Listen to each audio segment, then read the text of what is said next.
sigurado ang custody case ko laban kay Ellery. Sa ganitong paraan, hindi niya ilalayo sa akin ang anak ko. Sabi niya sa akin, hindi niya na itutuloy yung sinampa niyang kaso laban sa akin. At naniniwala ka naman sa kanya? If there's one thing I learned from my friend who's dying, it's the fact that life is too short. Bakit natin sasayangin ang panahon natin sa mga bagay na pwede naman natin idaan sa mabuting usapan? Nung sinabi sa akin ni Bridget na nagkausap na raw kayong dalawa, hindi pa rin ako makapaniwalang pumayag ka sa gusto niya. Sabihin mo nga sa akin, Ellery, may kailangan ba akong malaman? Pumayag si Ellery na matulog sa inyo uli yung bata? Hindi naman maaawa sa akin si Ellery kung hindi malubha yung sakit ko, di ba? Ang may cancer, nakakalbo. Hindi naman ako nagkikimo. Talagang pinag-isipan mo to, ano? Of course, tita. Ayoko na ibalik sa kanila si Samantha.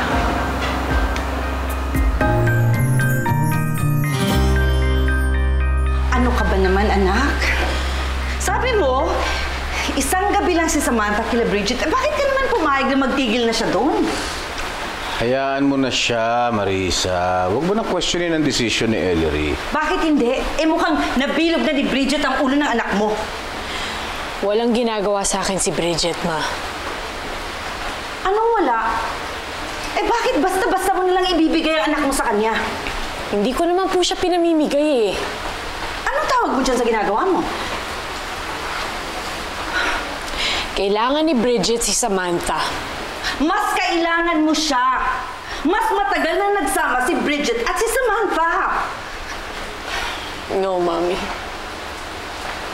Dahil mas matagal kong makakasama si Samantha kaysa kay Bridget. Ano sinasabi mo? Bridget is sick. Malapit na siyang mamatay.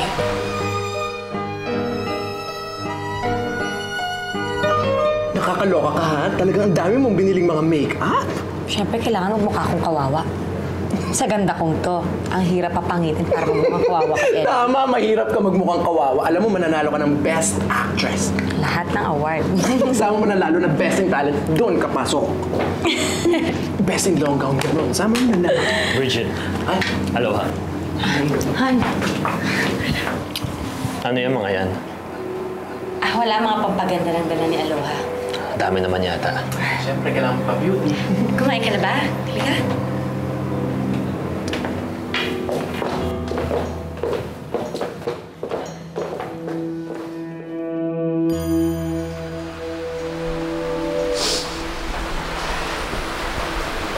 Mamamatay si Bridget.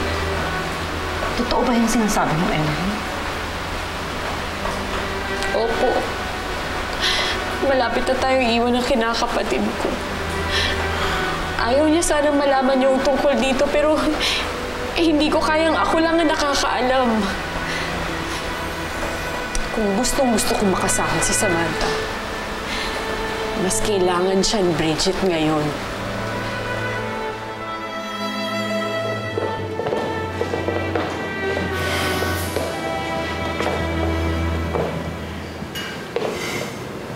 Nagkausap na kami ni Ellery nung pag-alis niya ni Sam. So what's the story, Bridget? Paanong bigla mong nakumbinsi si Ellery? Ano bang sinagot sa'yo ni Ellery? Yun nga eh. Kaya bigla ako lalo na curious. Kasi wala siyang sinagot. Alam mo, pakiramdam ko may tinatago ka sa akin. Pwede bang magsabi ka sa akin ng totoo? Bakit bigla-bigla na lang napapayag mo sa Ellery ibigay sa'yo si Sam? Anong ginawa mo? At ibinaubaya niya sa'yo ang anak namin.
Naiintindihan ko na kung bakit pinagbigyan mo si Bridget kay Sam.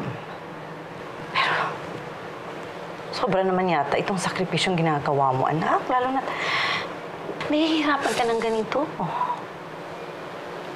Pabigyan na po natin si Bridget habang buhay pa siya, Mami. Kasi kapag wala na po siya, masusolo ko na po ulit si Samantha. Yun nga ang mas mahirap. Mas masasanay lalo kay Bridget ang anak mo. Kaya mas mahihirapan ng lalo si Samantha kapag nawala na ang kinakapatid mo. Nakita ni Ellery na hindi niya kayang paamuhin si Sam. For Sam's sake, nakipag-ayos na lang siya sa akin. Yun lang? Tapos napapayag mo na si Ellery? Ano ba iniisip mo, Jonas? Blinakmail ko si Ellery para ibigay niya sa akin si Sam? Ganun ba? Alam mo kung ayaw mo maniwala sa akin, bahala ka. Basta alam ko, nagsasabi ako ng totoo.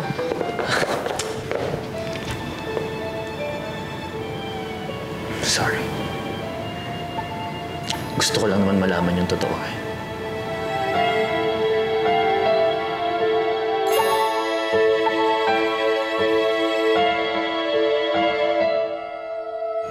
Hindi talaga mapagkakatiwalaan ng Ellery na yan, ha? Sabi ko, isikreto yung tungkol sa sakit ko. Hindi ka na siya madalas kay Jonas. O habang maaga pa, kailang pasakan ng bibig ng Ellery niyan, ha? Pag kumalat yung balita na may sakit ka, mas mahirap magsinungaling. Naku, baka diyan ka pa mabuking, ikaw din. Hindi lang si Sam ang mawawala sa'yo, pati si Jonas.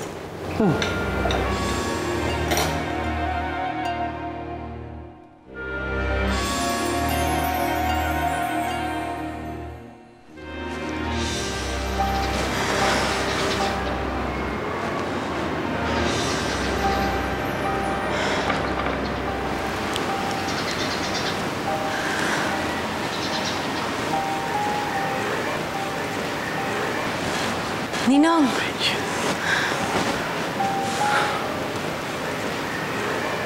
Ninong.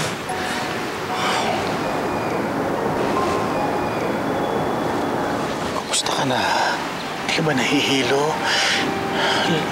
Oh, you're so pale, anak. Bakit? What's wrong with you? Okay naman po ako, Ninong. Bakit po? Bridget, huwag ka na maglihim sa akin, ha? Alam na namin ang ninang mo, ang sakit mo. Anak, I'm sorry. I'm sorry, Bridget. Si Ellery po. Bridget?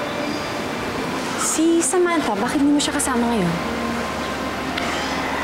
Ninong, pwede po ba mag-usap muna kami ni Ellery? May kailangan lang akong sabihin sa kanya. Yes. Pero, mag-uusap tayo mamaya, ha? Sige po.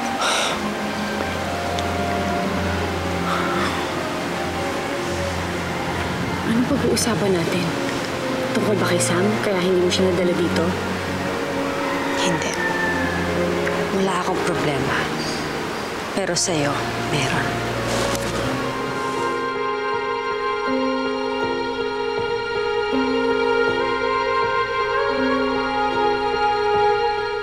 Bakit mo ko sinampan? Anong kasalanan ko sa'yo? Ellery, di ba sinabi ko sa'yo? Sikreto lang natin yung tungkol sa sakit ko. Bakit mo naman sinabi kay Ninong? Hindi ba kita mapagkakatiwalaan?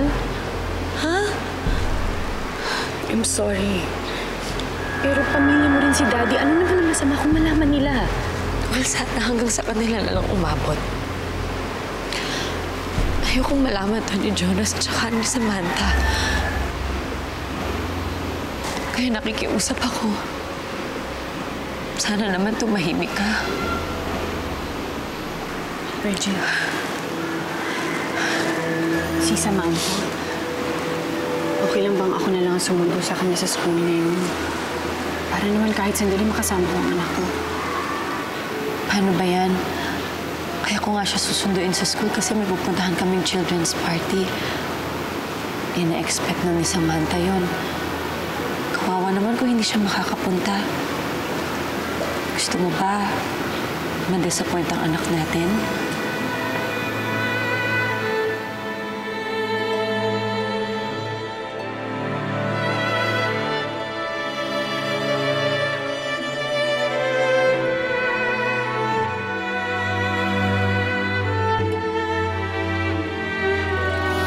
Sa lahat naman ng taong may malalang sakit, nakuha pa ni Bridget ang mag-party, ano? Okay lang naman yon.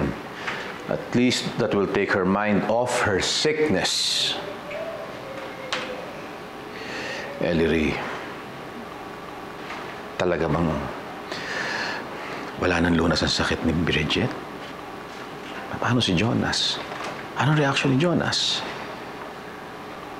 Daddy, ayaw pong ipaalam ni Bridget kay Jonas yon. Kaya please, wag po kayong madudulas doon. Bakit? Kapag sinumpong siya ng sakit niya, imposibleng hindi mahalata ni Jonas. Siguro po ayaw niya lang makitang nahihirapan ng asawa niya para sa kanya. Kaya ayaw niya magtapat. Naiintindihan ko si Bridget. Poor girl. She must be so in love with Jonas to spare him from her pain.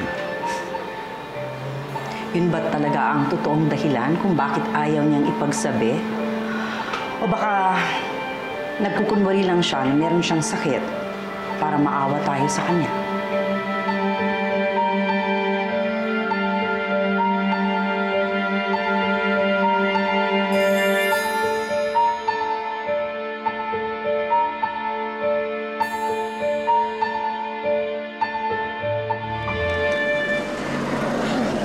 Ano ba yan? Putla-putla ako.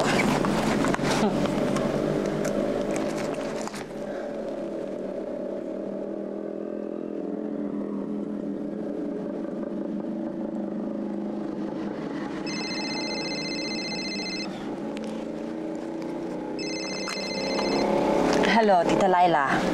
Hello, Bridget. Kamusta? Eh di ayun, ang Ellery. Nagkwento ka lang, Ninong. Alam mo, dahil sa inis ko, sampal ko tuloy siya. Yun na nga ba sinasabi ko eh. Dumadami na nakakaalam dyan sa sakit-sakitan mo. Habang tumatagal yan, mas magiging komplikado.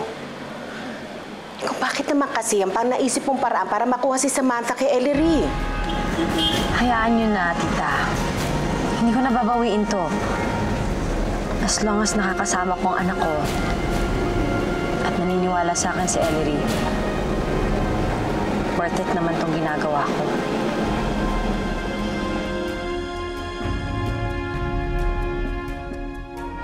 That is so cruel of you, Marisa. May sakit na yung tao, pagdududahan mo pa. Ang ganda kasi ng timing. Pagkakasakit niya, Delphine.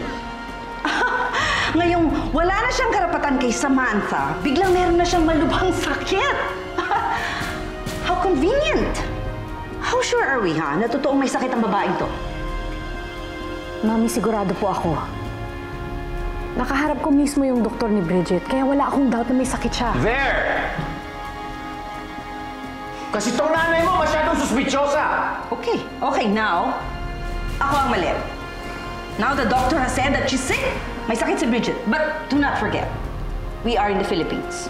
If you have the money and connection, you can buy almost anything, including perhaps a doctor's diagnosis. Marisa, I can't believe this is coming from you. It is a very realistic assumption, Delphine. Alam ni Bridget na maunawain ka at mabait ka, Ellery. And admitted she is desperate. Pero anak mo ang nakataya dito. So just make sure, siguraduhin mo lang na totoong may sakit si Bridget. Para sulit lahat ng sakripisyo mo, Ellery.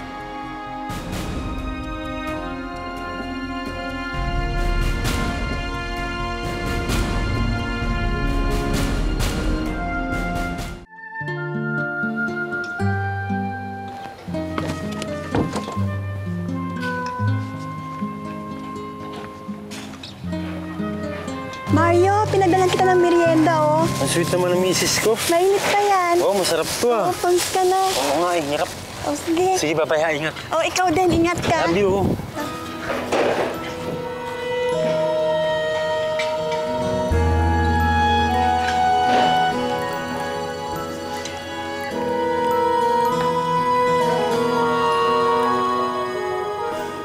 Hello, Ma. Hello? Jonas? Si Ellery po. May tatanong lang din po kasi ako sa kanya tungkol kay Sam. Wala siya dito. Kasama ni Waldy? Si Waldy ho? Bakit niya ho ba laging kasama yung lalaking yun? Asan ho sila?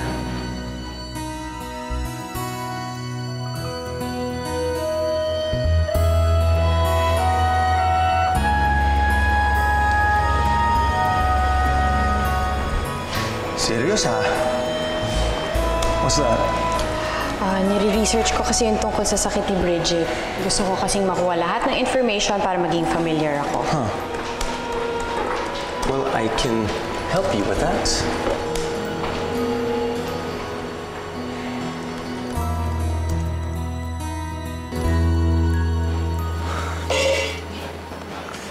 Ay, sorry, Sen. Sorry. Wala ka sa sarili mo. Ano nangyari sa'yo? Ha? Okay ka lang ba? Okay lang ako. Pare si Ellery kasi. Oh, hindi ko alam kung may namamagitan na sa kanila ni Waldy. Yung sabihin nagsiselos ka, Brad. Ellery, what kind of cancer nga ulit ang sakit ni Bridget? Bakit hindi mo kagad na-detect na may sakit ka, Bridget? Hindi naman kasi imposible yun, Ellery. Bridget has brain cancer. And not all brain tumor shows symptoms. Kaya late na nung confirm namin.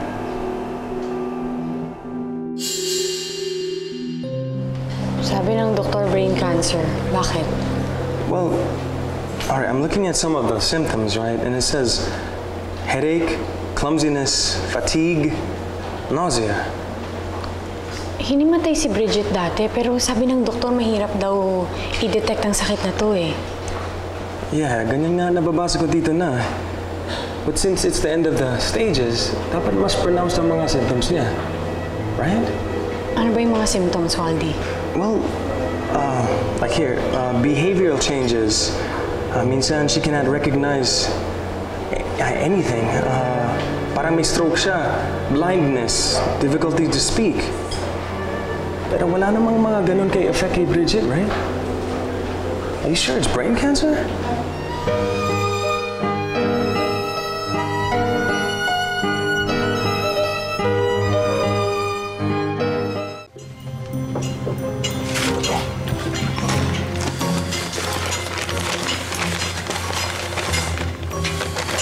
Oo, aminin ko. Nagsiselos ako. Natural lang naman yun, di ba? Una ko naging asawa sa Ellery. Hindi naman basta-basta na lang mawawala yung pagmamahal ko sa kanya.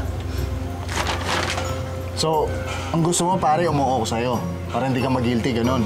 Para hindi po pwede, meron ka ng sabit eh. Di ba? Ako ba? Hindi ko alam. Naguguluhan na nga ako eh. Hindi ko na alam kung ano yung gagawin ko. Ayokong saktan si Bridget. Malaki yung utang na loob namin sa kanya ni Sam. Pero simula nung nagkamalay si Ellery, pare unti-unting bumabalik yung pagmamahal ko sa kanya. Alam mo, Brad, hindi ko na alam kung ano yung sasabihin ko sa'yo. Hindi ko na alam kung ano yung papayo ko sa'yo eh. Basta pare, ang alam ko sa buhay mo ha, napaka-complicated mo na.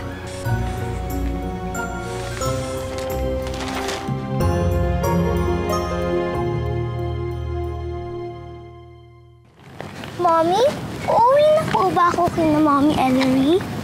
Bakit? Namimiss mo na ba siya? Mas gusto mo na ba siyang kasama kaysa sa akin? No, Mommy! Mas gusto ko sa'yo. Bakit ka nagtatanong kung ibabalik na kita sa kanya? Para makatakbo po ako. Para di mo na po ako madala sa kanya, Mommy. Ayoko po kasi talagang magkahiwalay tayo eh. Don't worry, anak. Hindi naman ako papayag na mangyari yun eh. Kanina nga gusto niya siyang sumundo sa'yo. Pero syempre, alam mo kung ba't hindi ako pumayag? Kasi, love mo po ako, no? Of course. Mahal na mahal kita, baby. Kayong dalawa ng daddy mo. Sa akin lang kayo. I love you, Mommy. I love you. Sakay ka na. Sige pa. May seatbelt mo. Ako na, anak. Sige na, pasok ka na. Brain cancer nga ang sakit ni Bridget. Hindi ako pwede magkamali. Yun ang sinabi ng doktor eh. Well, here are the symptoms. May nakita ka ba kay Bridget kahit isa dyan? Kahit isa lang? Aldi, hindi kaya tama si Mommy. Tama saan? Na nagdadahilan lang si Bridget. Na hindi totoong may sakit talaga siya. What? Ang sama niya kung gano'n eh. Where you going? Pupuntahan ko si Bridget. Kailangan kong malaman kung may sakit talaga siya o niloloko niya lang ako.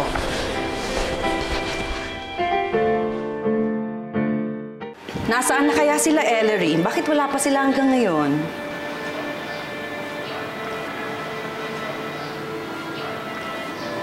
Are you purposely ignoring me, Delphine? Delphine? Marisa, ayoko na makipagtalo sa'yo. Kaya pwede ba tigilan mo na ako? Ano bang kinakainisan mo yung mga sinasabi ko against Bridget?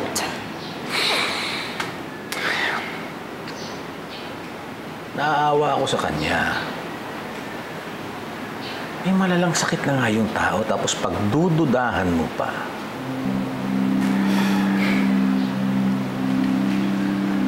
Kung mali ako sa duda ko,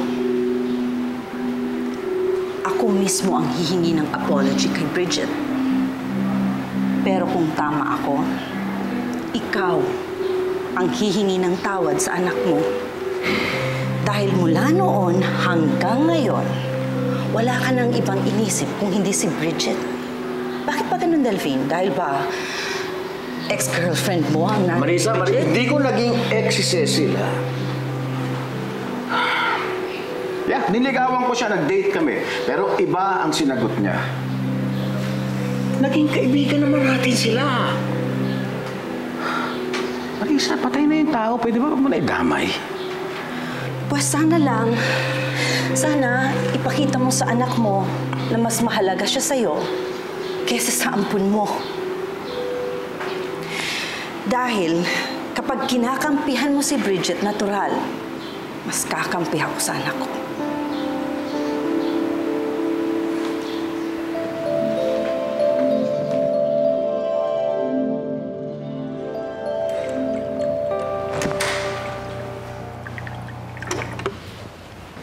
Ay, Ma'am Ellery, nandito na ho pala kayo.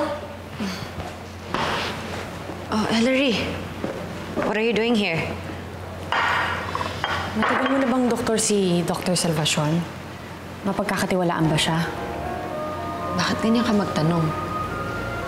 Usually kasi kapag may sakit ka, lalo na kung malala na, hindi lang iisang doktor ang pupuntahan mo para marinig ang ibang diagnosis. Nagawa ko na yan, Ellery. May una akong naging doktor. Si Dr. Ramos. Siya ang nakadiagnose sa akin na may brain cancer ako. Siyempre, hindi naman ako naniwala kaagad kaya humingi ako ng second opinion. Kay Dr. Salvacion. He confirmed na tama ang diagnosis sa akin ni Dr. Ramos. But still, pwedeng pareho silang magkamali. I don't think nagkakamali si Dr. Salvacion.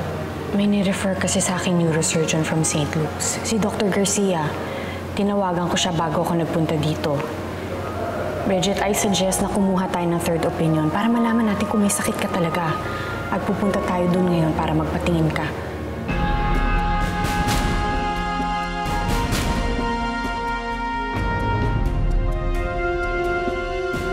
Nandito ba si Ellery kaya nandito ka rin? Wala naman problema doon, di ba? annulled na kayo. So liligawan mo nga siya. Why not? Baka may duda na yun sa isip niya. Mag-iingat ka. Hindi ka pwedeng mapuking. Ayaw kong sa huli na ikaw ang totoong iiyak. Kung may totoo mang iiyak, tita, si Ellery lang yun. I love you, Jonas. I love you too, Ellery. Anong tinawag mo sa akin? Anong tinawag mo sa akin?